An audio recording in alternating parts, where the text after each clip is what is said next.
Hi friends, autumn is well and truly here. The mornings are starting to get more and more chilly. The mist is starting to roll in over the fields behind my house. And when that happens, the only thing I want to do is light a candle and get baking in my kitchen. So why don't you join me today as I make 3 different recipes that are absolutely delicious and that my family thoroughly enjoyed.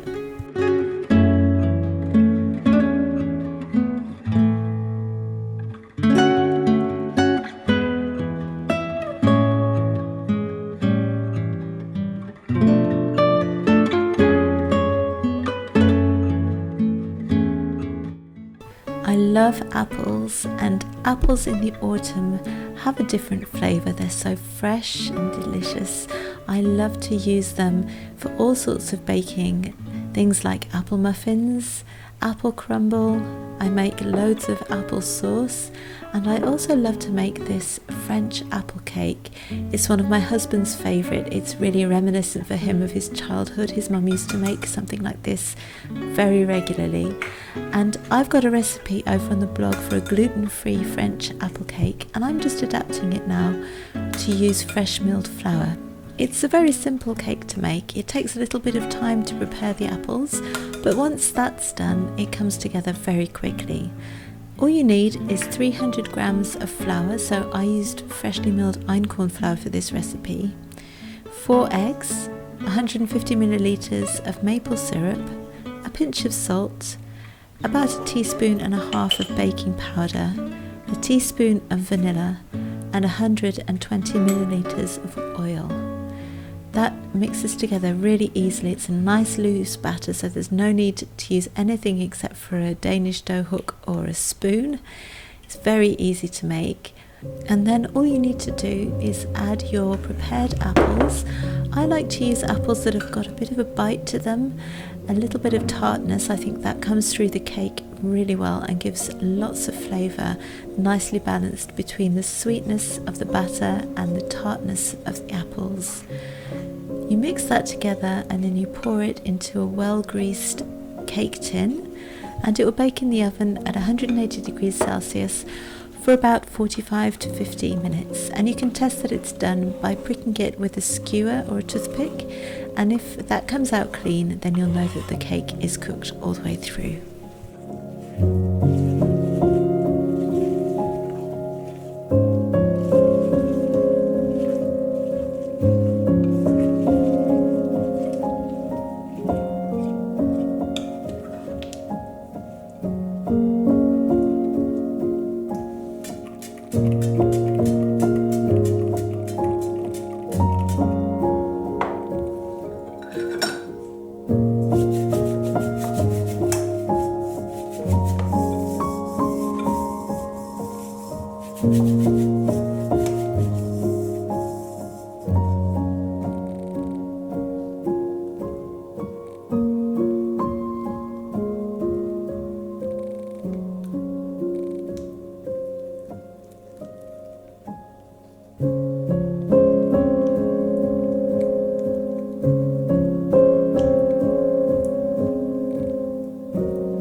If you're like me, you might already be starting to think about the holidays, whether you celebrate Thanksgiving, Christmas or any other holiday this time of year.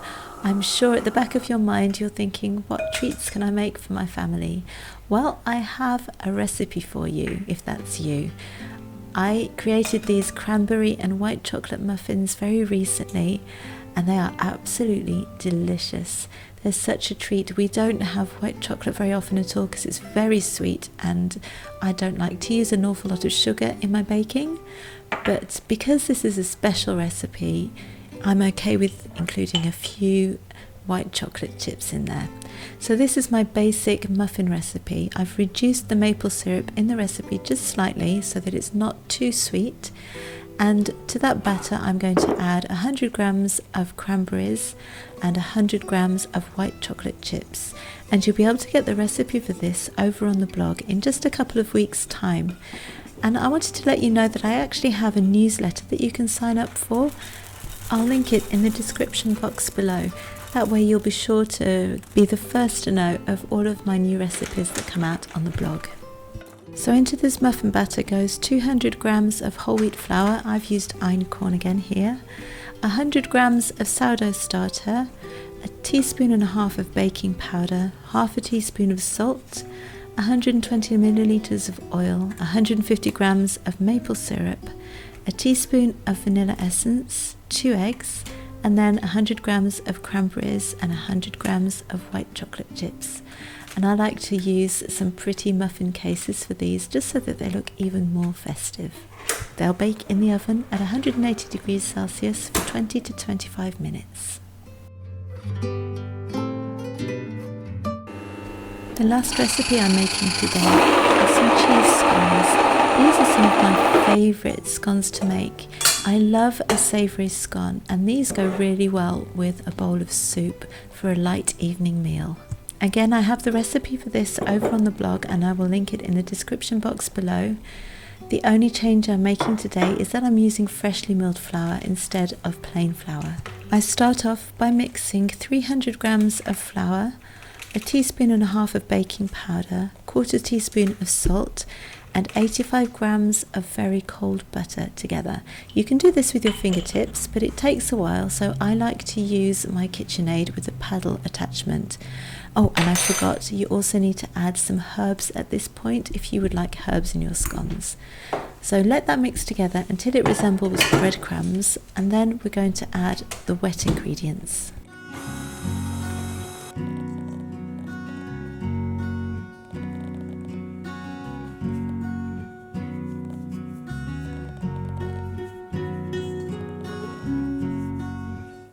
So for the wet ingredients, we need 100 grams of sourdough discard, 100 grams of milk, or today I decided to use yogurt, a teaspoon of apple cider vinegar if you have it, but because I was using yogurt, I didn't use the vinegar this time, and a tablespoon of mustard. You can go ahead and add the cheese at this point too. Now normally I would be using freshly grated cheddar cheese, but I'm having trouble getting hold of cheese at the moment. I haven't been to Costco for a while, so in my local shop I actually found this packet of grated raw cheese that hasn't got any anti-caking agents on it at all, so I decided that that would do the job, and that's what I'm using today. This makes quite a dry dough, so you do need to be careful. I could probably have added a little bit more liquid to this.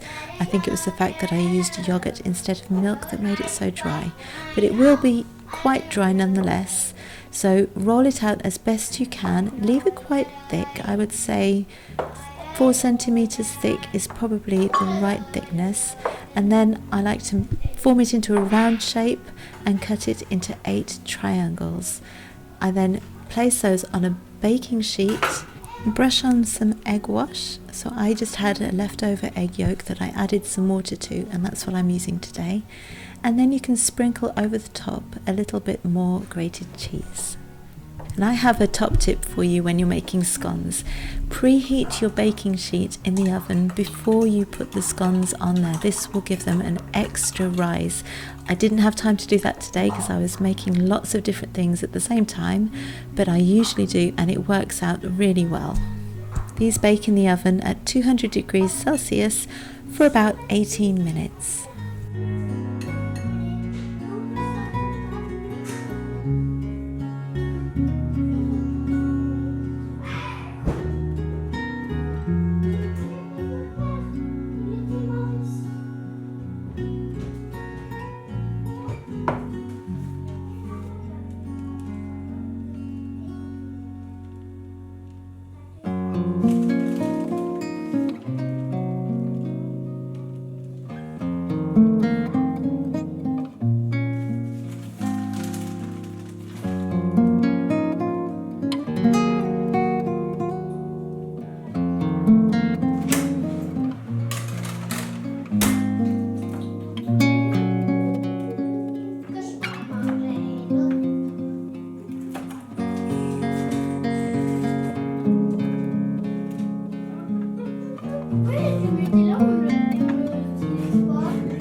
Well, I really enjoyed making all of this cozy food for my family. I hope you enjoyed watching and following along, and I hope I gave you some ideas of some different recipes you can try at home. Let me know in the comments what you're baking at the moment, and don't forget to subscribe if you'd like more content like this. I make videos every week on homemade food from scratch, allergy friendly meal ideas, and plenty of sourdough. I'll see you next time. Bye!